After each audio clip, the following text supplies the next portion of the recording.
ಪಶ್ಚಿಮ ಘಟ್ಟದಲ್ಲಿ ಮಳೆಯ ಅಬ್ಬರ ಜೋರಾಗಿದೆ. ರಾಯಚೂರಿನಲ್ಲಿ ಭೀಕರ ಬರ ಇದೆ. ಮೇ ಕೊನೆಯಲ್ಲಿ ಬಂದಂತಹ ಮಳೆ ನಂಬಿ ಹತ್ತಿ ಬೆಳೆದಿದ್ರು ರೈತರು. ಮಳೆ ಇಲ್ಲದೆ ಜಮೀನಿನಲ್ಲಿ ಒಣಗಿ ಹೋಗ್ತಾ ಇವೆ ಹತ್ತಿ ಗಿಡಗಳು. ರಾಯಚೂರು ತಾಲೂಕಿನಲ್ಲಿ 100 ಎಕರೆ ಹತ್ತಿ ಬೆಳೆದಂತಹ ರೈತರು ಹತ್ತಿ ಬೆಳೆ ಮೊಳಕೆ ಒಡೆದು ಗಿಡವಾಗಿ ಬೆಳೆದು ಮಳೆ ಇಲ್ಲದೇನೆ ಹಾಳಾಗ್ತಾ ಇವೆ. ಮಳೆಗಾಗಿ ಪ್ರಾರ್ಥಿಸಿ ರೈತರು ಸುಸ್ತಾಗಿದ್ದಾರೆ. ಇನ್ನೂ ಕೂಡ ಮಳೆ ಬರುವ ಲಕ್ಷಣಗಳು ಕಾಣಿಸ್ತಾ ಇಲ್ಲ. ರಾಯಚೂರು ತಾಲೂಕಿನಲ್ಲಿ ರೈತರ ಗೋಳು ಕೇಳೋರಿಲ್ಲ. ಮಳೆಯನ್ನೇ ನಂಬಿ ಹತ್ತಿ ಬೆಳೆದಿದ್ದಾರೆ ರೈತರು. ಆದರೆ ಮಳೆ ನೋಡಿದ್ರೆ ಬರ್ತಾ ಇಲ್ಲ. ರಾಯಚೂರು ಜಿಲ್ಲೆಯಲ್ಲಿ ಕಳೆದ 1 ತಿಂಗಳಿಂದ ಮಳೆ ಇಲ್ಲದೆ ರೈತರು ಕಂಗಾಲಾಗೋಗಿದ್ದಾರೆ. ನಾವಿವತ್ತು ರಾಯಚೂರು ತಾಲೂಕಿನ ಒಂದು ಗ್ರಾಮದ ಬಳಿ ಇದ್ದೇವೆ. ಇಲ್ಲಿ ಕೂಡ ಗ್ರಾಮಸ್ಥರು ಮಳೆಗಾಗಿ ನಾನಾ ರೀತಿಯ ಜಪ ತಪಗಳನ್ನು ಮಾಡ್ತಾ ಇದ್ದಾರೆ. ಆದರೂ ಕೂಡ ಒಂದು ಹನಿ ಮಳೆ ಬರ್ತಾ ಇಲ್ಲ. ಇದರಿಂದಾಗಿ ರೈತರು ಈಗಾಗಲೇ ಮೇ ಕೊನೆಯಲ್ಲಿ ಬಂದಂಥ ಮಳೆಯಿಂದಾಗಿ ಮುಂಗಾರು ಮಳೆ ಚೆನ್ನಾಗಾಗುತ್ತೆ ಅಂತ ಬಿತ್ತನೆ ಮಾಡಿದರು.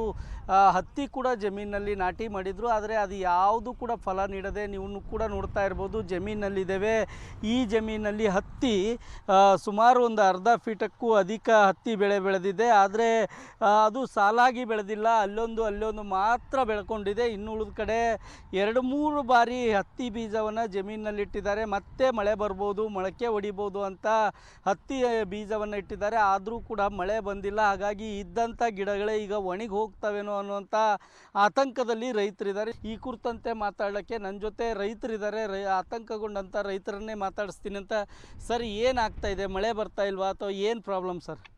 ಸರ್, ಈಗ ಪ್ರಸ್ತುತ ನಮ್ಮಲ್ಲಿ ಯಾವಾಗಲೂ ಪ್ರತಿ ವರ್ಷ ನಮ್ಮೂರು ದುರ್ಗಮ್ಮನ ಜಾತ್ರೆ ಮೂಮೆಂಟಲ್ಲಿ ಇಷ್ಟು ಹನಿ ಬಂದುಬಿಟ್ಟು ನಮಗೆ ಒಂದು ಪಾಸಿಟಿವ್ ಆಗಿ ನಮಗೆ ಬೆಳೆಗಳು ಬೆಳೆಯೋಕ್ಕೆ ಒಂದು ಭರವಸೆ ಬರ್ತದೆ ಸರ್. ಈ ವರ್ಷ ಅದು ಬಂದರೂ ಸಹ ಈ ಜೂನ್ 5 ಅನ್ನೋದರಲ್ಲಿ ಸಾಕಾದಷ್ಟು ಮಳೆ ನಮಗೆ ಸಿಗ್ತಿತ್ತು ರೀ. ಇವತ್ತು ಮಳೆ ಬಂದು ನಮಗೆ ಕಡೆಗೆ ಬರದೇ ಇದ್ದಿದ್ರೆ ನಮಗೆ ಬೀಜ ಆದರೂ ಉಳಿತಿದ್ವು ಸರ್. ಆದರೆ ಇವತ್ತು ಒಂದಿಷ್ಟು ಮಳೆ ಬಂದುಬಿಟ್ಟು ನಾವು ಬೀಜ ಇಟ್ಕೊಂಡ್ಬಿಟ್ಟಿದ್ದೀವಿ. ಬೀಜ ಇಟ್ಟಿದ್ದೀವಿ, ಎಲ್ಲ ಹಾಕಿದ ಬೀಜ ಬಂದಿಲ್ಲ ಸರ್. ಈಗ ಮಳೆ ಅಂತೂ ಬರ್ತಾ ಇಲ್ಲ, ಹಾಕಿದ ಬೀಜನೂ ಕೂಡ ಬೆಳೆ ಆಗ್ತಾ ಇಲ್ಲ. ಏನು ಹೇಳ್ತೀರಿ? ಸರ್ಕಾರ ಅವರು ಏನು ಹೇಳ್ತಾರೆ ನಮ್ಗೆ ಗೊತ್ತಾಗಲ್ಲ. ಸರ್ಕಾರ ಅವ್ರು ಬಂದು ಯಾರು ನೋಡ್ತಾ ಇಲ್ಲ, ಮಾತಾಡ್ತಾ ಇಲ್ಲ. ಒಬ್ಬರು ML ಇದ್ರು ಕೂಡ ಹೌದು ಏನು ನಿಮ್ಮ ಕಷ್ಟ ಏನಂತ ಯಾರು ಕೇಳೋರಿಲ್ಲ, ಬಂದು ಏನು ಮಾತಾಡೋದಿಲ್ಲ ಯಾರು. ಹೌದು ರೈತರು ಏನು ಐತೆ, ಮಳೆ ಇಲ್ಲ, ಬೆಳೆ ಇಲ್ಲ, ಈ ಥರ ಕಷ್ಟದಲ್ಲಿದ್ದೀವಿ ನಾವು ಅಂತ ಹೇಳಿ ನಾವು ಮಾತಾಡಕತ್ತೀವಿ ಸರ್. ರಾಯಚೂರಿಂದ ಕ್ಯಾಮ್ರಾಮನ್ ಶ್ರೀನಿವಾಸ್ ಜೊತೆಗೆ ಜಗನ್ನಾಥ್ ಪೂಜಾರ್, ಏಷ್ಯಾನೆಟ್ ಸುವರ್ಣ ನ್ಯೂಸ್.